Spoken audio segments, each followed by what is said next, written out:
മഹി, എന്താ അവിടെ നടക്കണത്? കൃഷ്ണന് നീയൊക്കെ എന്തോ ഒളിക്കുന്നുണ്ട്. കൃഷ്ണനെ എങ്ങോട്ടാ അയച്ചത് നീ? അയക്ക്. അയാള് വേണ്ട. നിനക്ക് മുത്തശ്ശന്റെ മുഖത്ത് നോക്കി കള്ളം പറഞ്ഞ ശീലണ്ടോ? ഇല്ലല്ലോ. പറ, കിച്ചനാണോ അയാളെ കൊന്നത്? മുത്തശ്ശ വന്നേ. പറ മഹി, കിച്ചനാണോ? ആ പോലീസുകാരന് തീർച്ചയുണ്ടോ അത്? സംശയമുണ്ട്. കിച്ചൻ നിലവറയില് അറിയരുത് അയാള്. കിച്ചനെ കാണരുത് അയാള്. വിട്ടുകൊടുക്കേണ്ട കിച്ചനെ നമുക്ക്, അല്ലേ മുത്തശ്ശ? അതെ, പാടില്ല. നിനക്കാണ് സംഭവിച്ചതെങ്കിലോ അറിഞ്ഞുണ്ടാവൻ ചെയ്തിട്ടുണ്ടാവില്ല എന്ന് ബോധ്യമുണ്ട് എനിക്ക്. ഉപേക്ഷിക്കരുത് നമ്മള്. പാവാണ് ആ കുട്ടി, ആ മോളും. നമ്മളെ ഉള്ളൂ അവർക്ക്. മാറ്റണം എങ്ങട്ടെങ്കിലും.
തിരുക്കുറൽ എന്ന് കേട്ടിട്ടുണ്ടോ?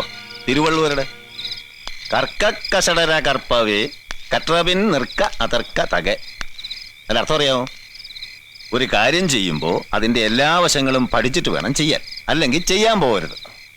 4 പെഗും നിങ്ങളുടെ മൃഷ്ടാന സദ്യയും കഴിച്ച് ബോധം കെട്ട് ഉറങ്ങാനായി വന്നിരിക്കുന്നു വിചാരിച്ചു അല്ലേ മഹേന്ദ്ര? കിച്ചാമണി അല്ലേ? എവിടെയായിരുന്നു ഇയാൾ വിളിച്ചത്?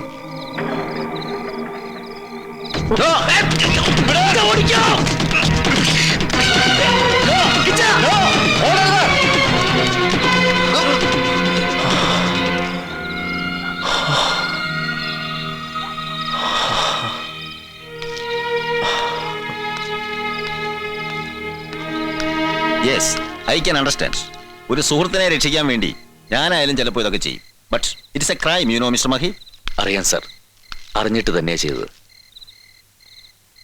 കിച്ചാമണി മനഃപൂർവ്വം കുറ്റം ചെയ്തിട്ടില്ല. ഇല്ലായിരിക്കാം, കയ്യബദ്ധമാവാം, അല്ലെങ്കിൽ സാഹചര്യം കൊണ്ട്. But it is none of my duty to clarify. അതിന് കോടതിയുണ്ട്. പ്രതിയെ കണ്ടുപിടിച്ച് ഡിപ്പാർട്ട്മെന്റിന് ഹാൻഡ് ഓവർ ചെയ്യുക എന്നുള്ളതാണ് എൻ്റെ ഡ്യൂട്ടി. അതെനിക്ക് ചെയ്തേ പറ്റൂ. എനിക്ക് സഹതാപമുണ്ട് കിച്ചാമണിയോട്. ചെറുപ്പമാണ് നിങ്ങൾ, ജീവിച്ചു തുടങ്ങിയിട്ടേ ഉള്ളൂ. But I am helpless. ഇന്ന് ഈ രാത്രി വേണ്ട, നാളെ രാവിലെ ഞാൻ കൊണ്ടുപോയി ആളെ. ഒരപേക്ഷയുണ്ട് സാർ. നിങ്ങളുടെ പോലീസ് മുറയില് ഒരു കുറ്റവാളിയെ കൊണ്ടുപോകുന്ന പോലെ ഇയാൾ ഇവിടെ ഇറക്കി കൊണ്ടുവരുത്. അത് ഈ വീട്ടിൽ ആർക്കും സഹിക്കാനാവില്ല. ഇയാളെ സ്നേഹിക്കുന്ന, ഇയാൾക്ക് വേണ്ടി മാത്രം ജീവിക്കുന്ന ആ പെൺകുട്ടിക്ക് അത് താങ്ങാനുള്ള കരുത്തുണ്ടാവില്ല. മറ്റാരെ ഒന്നും അറിയിക്കാതെ എത്രയും പെട്ടെന്ന് തിരിച്ചു വരാന്നൊരു കള്ളം പറയാൻ, ചിരിക്കുന്ന പെൺകുട്ടിയുടെ മുഖത്ത് നോക്കി യാത്ര പറയാൻ ഇയാൾക്കൊരു അവസരം കൊടുക്കണം. എന്നിട്ട് സാറുവിനെ കൊണ്ടുപോകുള്ളൂ. മുത്തച്ഛനിപ്പോ 18 ഔട്ടായി ഇല്ലേ പാമേച്ചി? ഇന്ന് പിറന്നാളായിട്ടും മുത്തച്ഛൻ എന്താ ഒരു പ്രസാദം ഇല്ലാണ്ട്? ഏയ്, ഒന്നുമില്ല. മഹിയേട്ടനെ വിളിച്ചിട്ടും വന്നില്ലേ അമ്പലത്തില്? ഒരു പിറന്നാളിനും മുടങ്ങാത്ത ആളാ. അതെങ്ങനാ ആ പോലീസ് ഓഫീസറുടെ കൂടെ കൂടിയിരിക്കില്ലേ? ശ്രീമംഗലം സത്രമാണെന്ന് അയാളുടെ വിചാരം. എനിക്ക് തീരെ പിടിക്കില്ല അയാളെ. ഇതൊക്കെ ശരിയാ, 4 സദ്യക്ക് അയാളെ വിളിക്കണം. കിച്ചൻ എന്തെങ്കിലും എത്തുണ്ടാവോ? നല്ലൊരു ദിവസമായിട്ട്. അയ്യോ, എന്തൊരു ആയിസ, പറഞ്ഞു നാക്കെടുത്തില്ല. ദേ മുത്തശ്ശി കിച്ചൻ. നല്ല ആളാ, എന്നോട് പോലും മിണ്ടാതെ പോയി കളഞ്ഞല്ലേ. അപ്പൊ പോയില്ലെങ്കിൽ അന്നത്തെ ട്രെയിൻ മിസ് ചെയ്തേനെ. ഞാൻ വേണിയോട് പറഞ്ഞില്ലേ, അതുകൊണ്ട് ഇപ്പൊ എന്തായി? പെട്ടെന്ന് തിരിച്ചെത്താൻ പറ്റിയല്ലോ അല്ലേ ചമണി? എന്തായി പോയ കാര്യം? കിട്ടി, ജോലി കിട്ടി. ഇനിയിപ്പോ പരമസുഖ. താമസിക്കാൻ അവരുടെ വക സ്ഥലം, പിന്നെ ഭക്ഷണം അവിടെ കിട്ടും.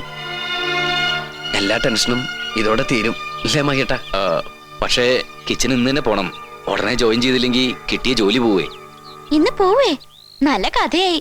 ഇന്ന് മുത്തച്ഛന്റെ പിറന്നാളാ. ഇന്ന് ആരും എങ്ങോട്ടും പോണില്ല.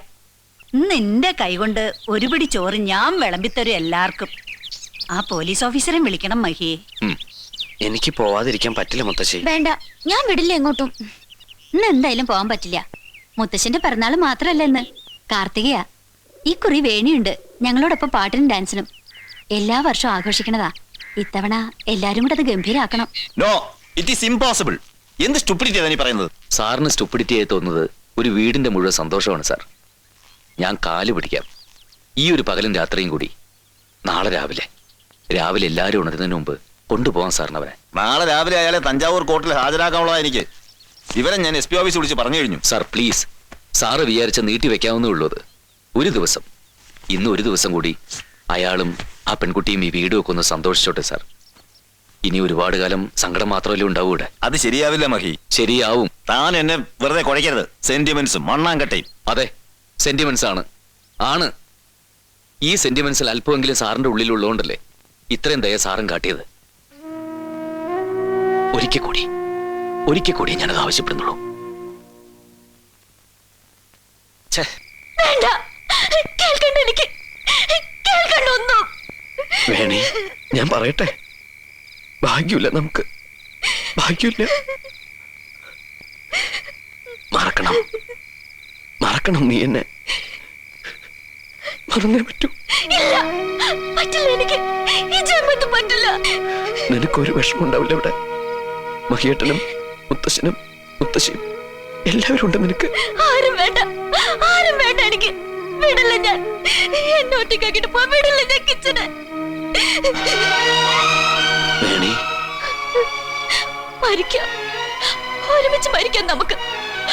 അതായതിലും ഭേദം. എന്നെ വിട്ടിട്ട് പോവില്ലെന്ന് പറ കിച്ച. എന്നെ വിട്ടിട്ട് പോവില്ലെന്ന് പറ.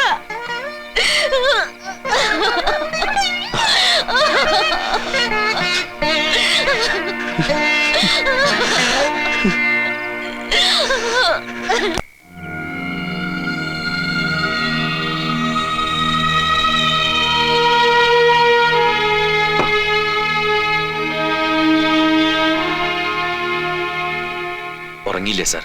ഇല്ല. നേരം വിളിക്കാറാവുന്നു. സാർ എന്താ ചിന്തിക്കുന്നത്? സ്വന്തം കഴിവുകളിൽ തോന്നുന്ന അഭിമാനം, അതോ ഈ കൊലപ്പുള്ളിയെ പിടിക്കുക വഴി കിട്ടാൻ പോകുന്ന പ്രമോഷൻ, മുഖ്യമന്ത്രിയുടെ വക പാരിതോഷികം, പത്രത്തിൽ ഫ്രണ്ട് പേജിൽ ഫോട്ടോ? എന്തായാലും ഓർത്തിരിക്കാൻ നല്ല സുഖമുള്ള കാര്യങ്ങളാണ് അല്ലേ സാർ? ആ പാവം പയ്യനെ പിടിച്ച് ജയിലിലടയ്ക്കുമ്പോൾ വേറെന്തൊക്കെ നേട്ടങ്ങളാണ് സാറിനെ കാത്തിരിക്കുന്നത്? ചെയ്യുന്ന തൊഴിലിന് മാന്യമായ പ്രതിഫലം അതെനിക്ക് കിട്ടുന്നുണ്ട്. മറ്റെന്തെങ്കിലും നേട്ടങ്ങൾക്ക് വേണ്ടി ജോലി ചെയ്യുന്ന ഒരു മൂന്നാംകിട പോലീസുകാരനല്ല ഞാൻ. ആദർശം, അതിന് ഈ നാട്ടിൽ എന്തെങ്കിലും വിലയുണ്ടോ സാർ? നേട്ടം ആഗ്രഹിക്കാത്ത എന്തെങ്കിലും പ്രവൃത്തികൾ നമ്മളൊക്കെ ചെയ്യുന്നുണ്ടോ? നോട്ടുകെട്ടുകൾ, നല്ല പിള്ള വേഷം കെട്ടി ഈ ആയുസ് മുഴുവൻ സമ്പാദിച്ചാലും കണി കാണാൻ പോലും കിട്ടാത്തത്രയും വലിയ നോട്ടുകെട്ടുകൾ ഞാൻ ഈ മേശപ്പുറത്ത് കൊണ്ട് വെക്കട്ടെ സാർ? പകരം ആ പാവം പയ്യനെയും പെണ്ണിനെയും ജീവിക്കാൻ വിട്ടേക്കോ? ഇതിനുള്ള മറുപടി നാക്കൊണ്ടല്ല, പുറം കാലം കൊണ്ടാ ഞാൻ പറഞ്ഞ് ശീലിച്ചുള്ളത്. നീ എനിക്ക് വില പറയാൻ മതിരിക്കോളാ പുല്ലേ. നിങ്ങളെ വിലക്ക് കിട്ടുമെങ്കിൽ അങ്ങനെ, അല്ലെങ്കിൽ മറ്റെന്ത് വഴിക്കും അവനെ രക്ഷിക്കാൻ അവസാന ശ്രമം നടത്തും ഞാൻ. നീ എന്താ ഉദ്ദേശിക്കുന്നത്? സാർ അവനെ കൊണ്ട് ഇവിടുന്ന് പോവില്ല. ഭീഷണി? അതെ, ഭീഷണി തന്നെ. കൊല്ലും കൊലയും നടന്നിട്ടുള്ള തറവാടത്. ജയിക്കാനായി കൊന്നു മുന്നേറിയ പടത്തലവന്മാരുടെ വംശത്തിൽ പറഞ്ഞവനാ ഞാൻ. ചിലപ്പോ അറപ്പ് തോന്നിന്ന് വരില്ല. വേണ്ടി വന്ന കൊല്ലും ഞാൻ, കൊന്നു കുഴിച്ചു മൂടും ഞാൻ.